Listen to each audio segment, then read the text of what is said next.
అందరికీ నమస్తే అండి. Welcome to our channel.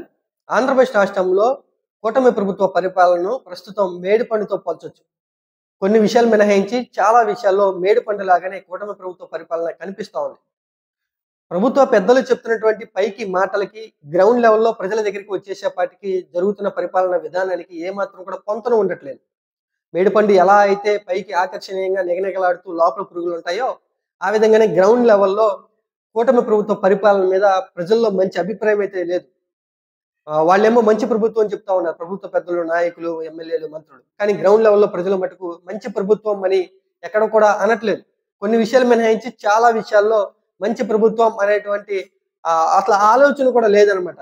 దారుణమైనటువంటి పరిస్థితులు ఉన్నాయి. దారుణంగా ఈ ప్రభుత్వం ఉంది, పరిపాలన విధానం ఉంది అనేటువంటి అభిప్రాయాన్ని అయితే వ్యక్తం చేస్తా ఉన్నారు. దానికి కొన్ని కారణాలు కూడా చెప్తా ఉన్నారు. నేను ఇక్కడ మేడిపండులాగా పోల్చడానికి కూటమి ప్రభుత్వం మీద ప్రజల్లో వ్యతిరేకత రావడానికి ప్రథమంగా చెప్పుకోవాల్సినటువంటి కారణం ఏంటి అంటే రాష్ట్రంలో శాంతి భద్రతలు సరిగా లేకపోవటం, పోలీసు వ్యవస్థ సరిగ్గా పని చేయకపోవటం. ఇక్కడ కూటమి ప్రభుత్వం వచ్చిన దగ్గర నుంచి అనేక దారుణమైనటువంటి ఘటనలు జరిగాయి. దారుణమైనటువంటి సంఘటనలు కూడా జరిగాయి. రాజకీయంగా గాని జరిగాయి. ఇటు సామాన్య ప్రజానీకంలో కూడా శాంతి భద్రతల విషయంలో అనేక రకాలైనటువంటి హత్యలు, అత్యాచారాలు, మహిళల మీద దాడులు జరిగినటువంటి పరిస్థితులు కూడా కనిపించాయి. ఇప్పుడు తాజాగా నెల్లూరులో జరిగినటువంటి కమ్యూనిస్టు నేత పెంచలయ్య హత్య అనమాట. గంజాయి అక్రమ రవాణా చేయొద్దు, వ్యాపారం చేయొద్దు అన్నందుకు కమ్యూనిస్టు నేతను రౌడీ మూక, గంజాయి మూట దారుణంగా హత్య చేయడంతో రాష్ట్రంలో శాంతి భద్రతలు ఏ విధంగా తయారయ్యాయో ఇదొక తాజా ఉదాహరణ. ఇది ఒక యాడ్ అయింది అంతే తప్ప ఇదేమి మొదటిది కాదు, ఇదేమి లాస్ట్‌ది అని కూడా చెప్పేటువంటి పరిస్థితులు రాష్ట్రంలో కనిపించట్లేదు అనమాట. ఇక్కడ ముఖ్యమంత్రి చంద్రబాబు గారు, డిప్యూటీ సీఎం పవన్ కళ్యాణ్, హోంశాఖ మంత్రి అనిత గారు ఈ హోంశాఖ మీద, పోలీస్ వ్యవస్థ మీద శాంతి భద్రతలను సాధారణ స్థాయికి తీసుకొచ్చేందుకు ఎక్కడ కూడా సీరియస్ గా దృష్టి పెట్టకపోవడంతో ప్రజల్లో తీవ్రమైనటువంటి వ్యతిరేకత కనిపిస్తా ఉంది. అలాగే శాంతి భద్రతలు, రౌడీ మూకలు, గంజాయి మూట అనేది పేటరేగిపోతున్నటువంటి పరిస్థితులు కనిపిస్తున్నాయి. వాళ్ళు ఎందుకని హోంశాఖ అత్యంత కీలకమైనటువంటి హోంశాఖ మీద సీరియస్ గా లేకపోవడంతో ఎందుకు లేరు అనేటువంటి అభిప్రాయం ప్రజలు వ్యక్తం చేస్తా ఉన్నారు.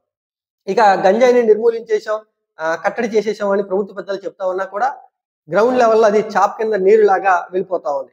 గంజాయి చాలా ఎక్కువగా విస్తరిస్తా ఉంది. గతంలోనూ ఉంది, ఇప్పుడు కూడా ఉన్నటువంటి పరిస్థితులు ఉన్నాయి. తేడా ఏమి లేదు అన్న రీతిలో ప్రజలు అయితే వెళ్ళిపోవడం జరిగింది. మరి ఇక ప్రభుత్వ పెద్దలు ఏం చేస్తా ఉన్నారు అనేటువంటి అభిప్రాయం ప్రజలు వ్యక్తం చేస్తున్నారు. ఇంకొకటి ప్రభుత్వం మీద వ్యతిరేకత రావడానికి కారణం ఏంటి అంటే ఎమ్మెల్యేలు, మంత్రులు మొదలుకొని క్రింది స్థాయి గ్రౌండ్ లెవెల్లో గ్రామాల్లో నాయకుడు వరకు ప్రతి పనికి కూడా ఒక రేటును నిర్ణయించడం.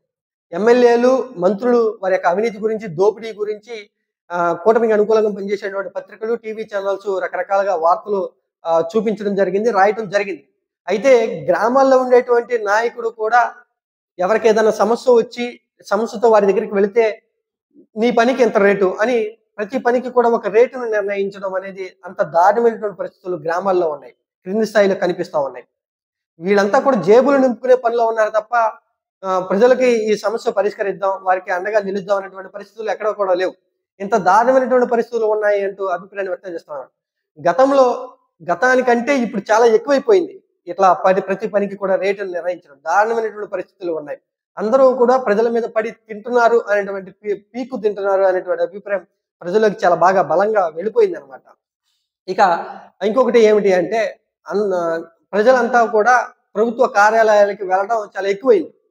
అంటే గతంలో ప్రభుత్వ ఆఫీసుల చుట్టూ తిరగాల్సినటువంటి పని చాలా తక్కువగా ఉండేది. సచివాలయ వ్యవస్థ, వాలంటీర్ వ్యవస్థ ఉండి వాళ్ళు డోర్ దగ్గరికి వెళ్ళేవాళ్ళు, సమస్యకు ఎంతో కొంత పరిష్కారం చూపించేవాళ్ళు. వాళ్ళు ప్రభుత్వ ఆఫీసుల దగ్గరికి వెళ్ళేటువంటి పరిస్థితులు చాలా తక్కువగా ఉన్నాయి. కానీ ఇప్పుడు సచివాలయ సిబ్బంది, సచివాలయ వ్యవస్థ పనితీరు అనేది తగ్గించడం, వాలంటీర్ వ్యవస్థను పూర్తిగా తీసేయడంతో ప్రజలు ప్రభుత్వ కార్యాలయాల చుట్టూ తిరగాల్సినటువంటి పరిస్థితులు కనిపిస్తా ఉన్నాయి.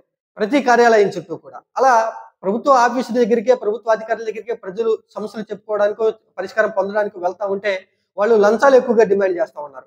ప్రతి పనికి కూడా వాళ్ళు లంచాన్ని ఇవ్వాల్సిందే. మీ ఫైల్ కదలాలంటే, మీ పని అవ్వాలంటే మా చేయి తడపాల్సిందే అనేటువంటి దారుణమైనటువంటి పరిస్థితులు ఉన్నాయని ప్రజల్లోకి చాలా బాగా బలంగా వెళ్ళిపోయింది. వాళ్ళు ఫేస్ చేశారు కాబట్టే ప్రభుత్వం మీద వ్యతిరేకతను వ్యక్తం చేస్తున్నారు. ఇంత దారుణమైనటువంటి పరిస్థితులు ఇలా ఎందుకని కూటమి ప్రభుత్వం వచ్చినాక ఇలా తయారైంది అనేటువంటి అభిప్రాయం ప్రజల్లోకి చాలా బాగా బలంగా వెళ్ళిపోయింది అనమాట.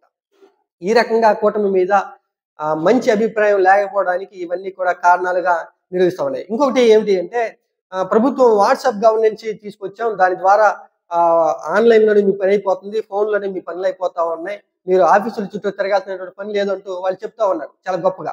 కానీ గ్రౌండ్ లెవెల్‌లో మటుకు ఎక్కడా కూడా వాట్సాప్ గవర్నెన్స్ ప్రజలకు ఉపయోగపడుతున్నటువంటి పరిస్థితులు ఎక్కడ కూడా కనిపించట్లేదు. వాట్సాప్ గవర్నెన్స్ ద్వారానే సర్టిఫికెట్‌లు ఇంటికొచ్చేటువంటి పరిస్థితులు ఎక్కడ కూడా జరగట్లేదు. అసలు వాట్సాప్ గవర్నెన్స్ ఉందా అన్న రీతిలో ప్రజలు క్వెషన్ చేస్తా ఉన్నారు. ప్రభుత్వ పెద్దలు కూడా మొదట్లో వాట్సాప్ గవర్నెన్స్ అంటూ చాలా బాగా గొప్పలు చెప్పుకున్నారు. కానీ ఇక్కడ ఎక్కడ కూడా ఈ వాట్సాప్ గవర్నెన్స్‌ని ఇప్పుడు వాళ్ళు పట్టించుకోకపోవడంతో అసలు వాళ్ళే ఒప్పుకున్నట్లే. వాట్సాప్ గవర్నెన్స్ పని చేయట్లేదు. ప్రజలకు ఉపయోగపడడం లేదని. ఇలా ఇంత దారుణమైనటువంటి పరిస్థితులు గ్రౌండ్ లెవెల్‌లో ఉన్నాయన్నమాట. ఇక ఎమ్మెల్యేలు, మంత్రులేమో వారి వారి దోపిడీ పక్కన పెట్టేసేయండి. వారి వారి అధికార పర్యటనలో, అధికార కార్యక్రమాల్లో బిజీగా ఉంటారు తప్ప, నిజంగా ప్రజల దగ్గరికొచ్చి ప్రజా సమస్యలు పరిష్కరించాలి అనేటువంటి ఉద్దేశ్యం ఎక్కడ కూడా కనిపించట్లేదు. వారు అధికార కార్యక్రమాలు బిజీగా ఉన్నా వారి పార్టీకి సంబంధించినటువంటి నాయకుల్ని వారి దగ్గర సామాన్య ప్రజానీకం దగ్గరికి పంపించి వారి సమస్యకు పరిష్కారం చూపించండి అని సలహాలిచ్చినటువంటి మార్గనిర్దేశం చేసినటువంటి పరిస్థితులు లేవు గాబట్టి, ఇక్కడ ఒక సమస్య వస్తే ఎవరికి చెప్పుకోవాలి? మన సమస్యను పరిష్కరించేటువంటి వ్యక్తి ఎవరు అని తెలియనటువంటి అయోమయ పరిస్థితుల్లోకి క్రింది స్థాయి ప్రజలు అయితే ఉన్నారు గాబట్టి, కూటమి ప్రభుత్వం మీద మంచి అభిప్రాయం వ్యక్తం చేయట్లేదు. పైకేమో ప్రభుత్వం మంచి ప్రభుత్వం చెప్పుకుంటా ఉంది. మేము అది చేసాం, ఇది చేసాం అని చెప్పుకుంటుంది గానీ, చాలా విషయాల్లో మటుకు కూటమి ప్రభుత్వం మీద గ్రౌండ్ లెవెల్‌లో ప్రజల్లో మంచి అభిప్రాయం అయితే లేదు. ఇలాగే కంటిన్యూ అయితే గనక రాబోయేటువంటి రోజుల్లో కూటమికి నష్టం కలిగించేటువంటి అవకాశం ఎక్కువే.